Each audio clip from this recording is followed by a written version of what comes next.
Quand on la voit ici, dans ce portrait qui a été commandé par une des dames de sa cour, qui avait énormément de respect et d'affection pour elle, qui s'appelait Bess of Hardwick, sur ce portrait, elle a la flore et la faune. Elle devient comme une déesse nature. La renonciation au mariage, la renonciation à l'inscription dans le cycle du temps par la naissance des enfants, donc la renonciation à une fécondité immédiate et visible, va lui ouvrir le champ d'une fécondité invisible et d'une certaine manière illimitée. C'est-à-dire qu'elle devient la mère de tout le monde, on va l'appeler Gloriana, la glorieuse, et elle va d'une certaine façon devenir une sorte de divinité protectrice et bienveillante qui est à la fois dans l'ordre de l'économique et du guerrier, mais aussi dans l'ordre du social, mais aussi dans l'ordre du naturel, sera une sorte d'incarnation d'une divinité protectrice. Et alors évidemment, à la fin de sa vie, c'est très très extraordinaire. Elle va faire ce portrait, qui est un portrait complètement faux. Elle n'est plus du tout dans cet état-là à la fin de sa vie, c'est très clair.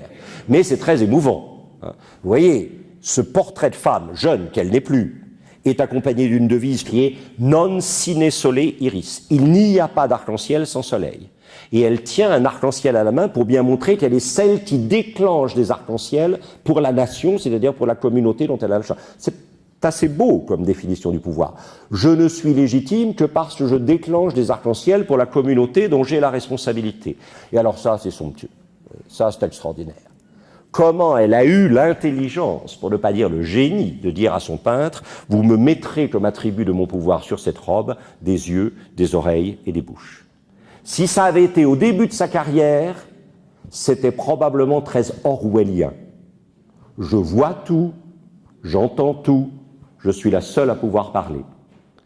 À la fin de sa carrière, car on est vraiment à 2 ans et demi de sa mort, et elle ne peut pas ne pas savoir qu'il y a beaucoup moins de temps devant elle qu'il n'y en a derrière, elle dit « Qu'est-ce que c'est qu'un leader ? Qu'est-ce que c'est qu'un souverain ? Qu'est-ce que c'est qu'un responsable ? C'est quelqu'un qui n'en a jamais fini de travailler sur ses yeux, qui n'en a jamais fini de travailler sur ses oreilles, qui n'en a jamais fini de travailler sur sa bouche.